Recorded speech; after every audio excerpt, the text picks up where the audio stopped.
Okay, this is lecture number 8, the French and Indian War, and kind of the stuff surrounding it. As it points out in the slide, France was a latecomer to the scramble for New World real estate. One of the big interesting things going on were French Protestants, who were referred to as Huguenots. Okay, Huguenots were effectively Calvinists, much like the Puritans and stuff like that, inspired by John Calvin, and they were persecuted until the Edict of Nantes was installed in 1598. But in 1685, you're going to see the repeal of the Edict of Nantes. And what that's going to do is it's going to be very similar to what we saw in England. It's going to cause a lot of Frenchmen to travel or immigrate to other nations, the New World, to escape religious persecution. You can see here the extent of French territory, right? I'm just going to outline it. All right.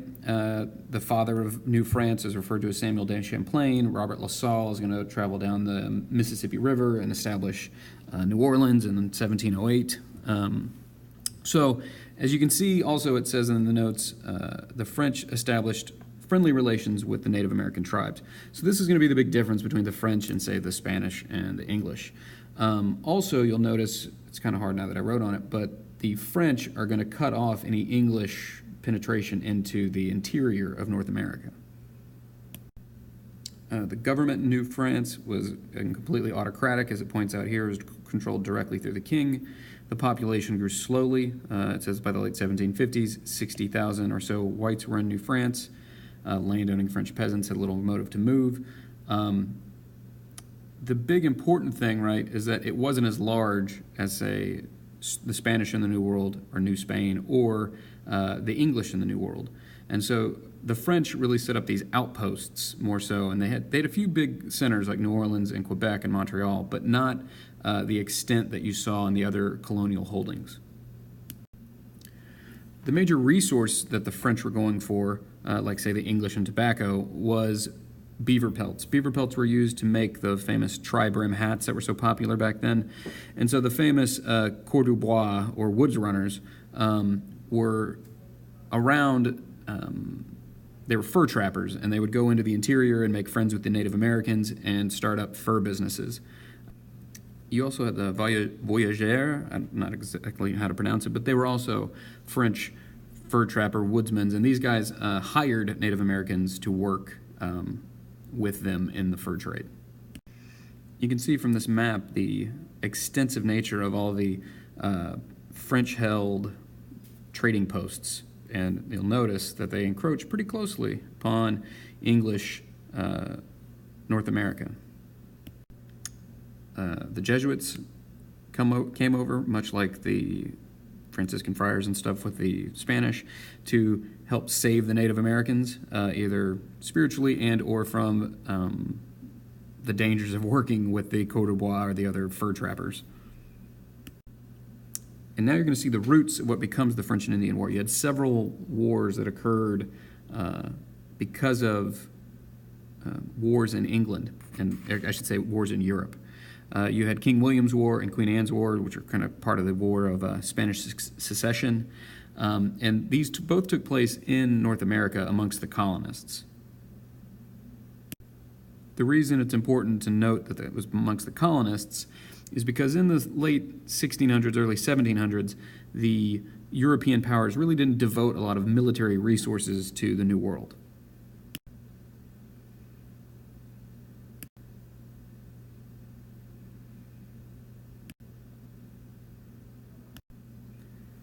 Following these skirmishes, you had the peace terms at Utrecht here in 1713, and it began to encroach upon French territory. And so Acadia, right, which becomes Nova Scotia, the Acadians are going to move down into New Orleans and New France, down in the southern regions of the United States now.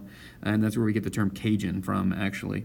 And also, the settlements along the St. Lawrence River are now going to be encroached upon by English settlement because of the outcome of these skirmishes.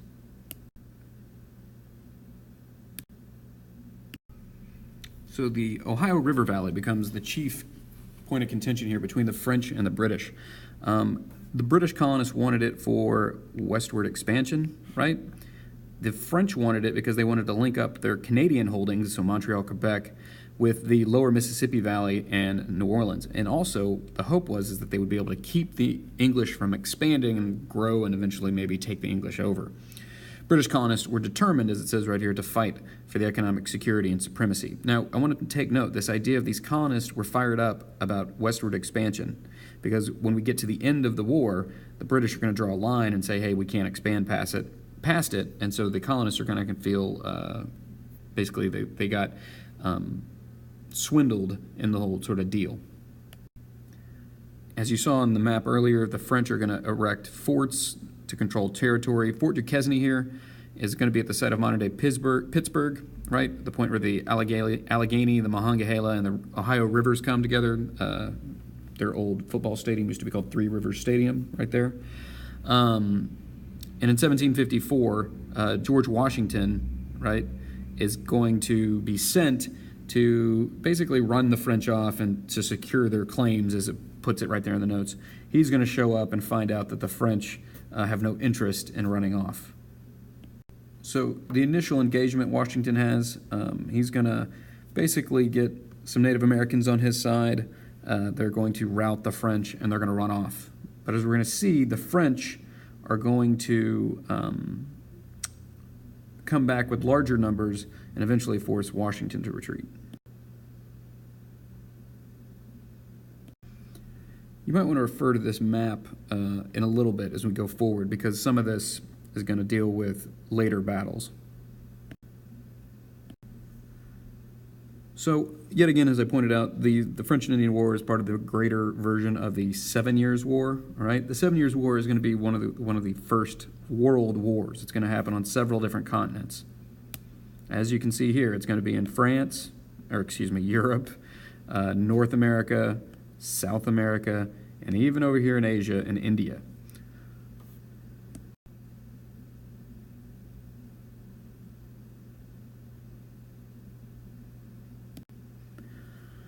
So eventually you're going to have the Albany Congress with the famous Join or Die political cartoon that we'll look at in class. The problem with it is going to be there's too much disunity in the colonies, and also the British aren't going to like it because they're going to see it as an opportunity to maybe form something that is not going to work with what the British goal is. Right? All they wanted was something to defend against the French, not to form like a unified government. Here's the famous Join or Die cartoon. You can see the different colonies represented as parts of a snake, right? So now, with the 7 Years' War in full swing, the British and the French are going to start to commit more and more troops to North America and more resources to North America. So as it says right here, General Braddock is going to set out in 1755, right, with 2,000 men to capture Fort Duquesne, which is present-day Pittsburgh. Braddock is going to have a very elitist attitude towards this. There's a famous story of how they had to tow his bathtub in the sort of train of military stuff, and it would bog down in the mud. And so what the Native Americans did was they would put like roadblocks that they would have to move, and this stuff would sink into the mud, and then they would move the roadblocks, and while they were doing that, the Native Americans would attack. As it says right there, on his way he met a smaller French and Indian army. All right, so on the way to Duquesne, they're going to be defeated, right? This is referred to as Braddock's blundering. So poor leadership, really underestimating the French and Indians, right? The British are going to be routed, as it puts it right here, and the Indians are also going to be fired up about it, and they're going to make segues into Pennsylvania and North Carolina. And this is going to really start a series of defeats for the English. Now, unfortunately, American AP US history is not, there's not enough time to cover a lot of the military history, so we're going to kind of just hit the high points as we go through this. Now, William Pitt is going to be the new Prime Minister of England, right? It says right here he becomes the key leader in the London government. He's going to be in charge of kind of coordinating the military through the 7 Years' War. And he realizes that concentrating on Quebec is going to be important. He's also going to start to pick young, energetic leaders that aren't going to have the same mindset as, say, Braddock, who underestimated the Native Americans/French. So James Wolfe is going to be probably the most famous of which that he appointed. They are going to, basically, I'm just going to skip a little of this slide, but basically they're going to sort of sneak attack the French at Quebec. As you can see here on the map, what they did was they sailed down the river and then scaled these cliffs to approach the city from the high ground and sort of take the French by surprise. So they're going to defeat the French at Quebec. All right, the fall of Quebec. This will kind of end the French and Indian War. You're going to sign a Treaty of Paris here. We're going to sign a lot of treaties of Paris throughout American history. But the Treaty of Paris, as it says right here, will displace the French Empire from the North American continent. The French will hold on to their sugar islands, but now Canada is no more. It is now English.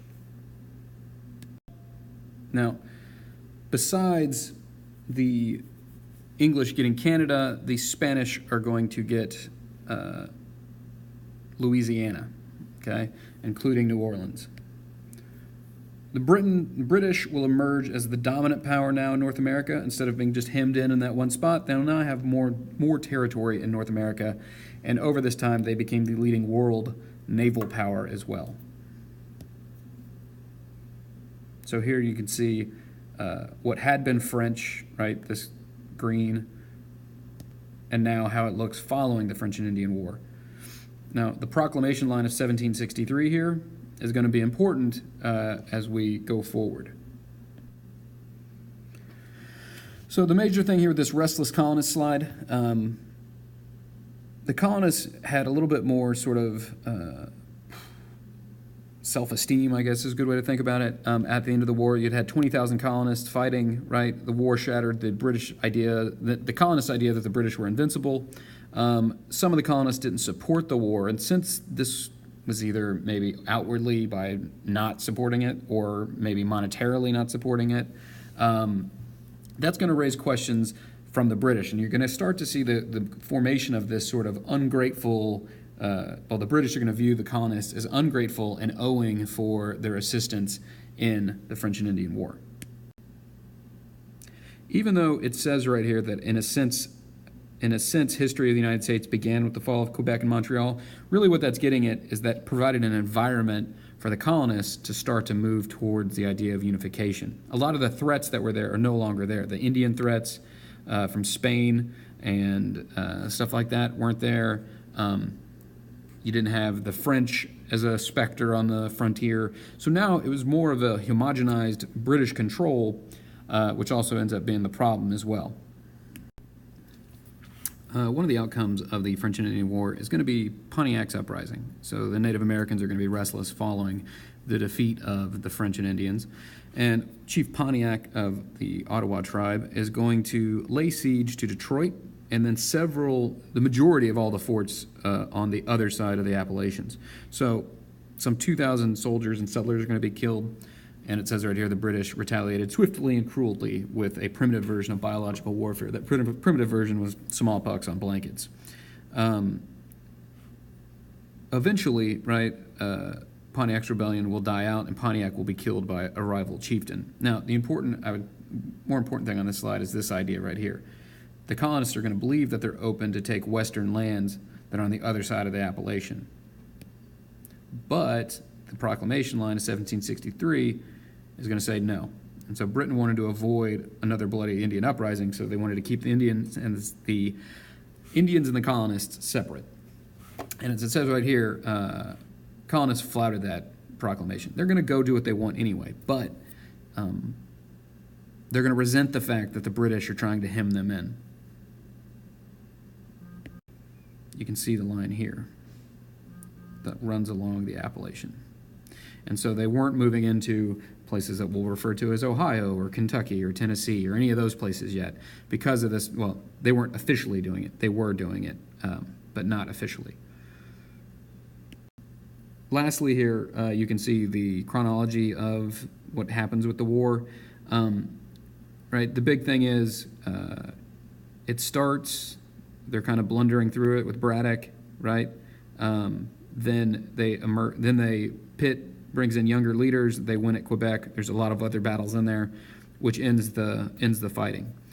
Out of it, the settlers want that land, but they make the proclamation line of 1763. Also, you're going to see troops being left behind as well, which are going to be another issue of consternation for the colonists following the French and Indian War.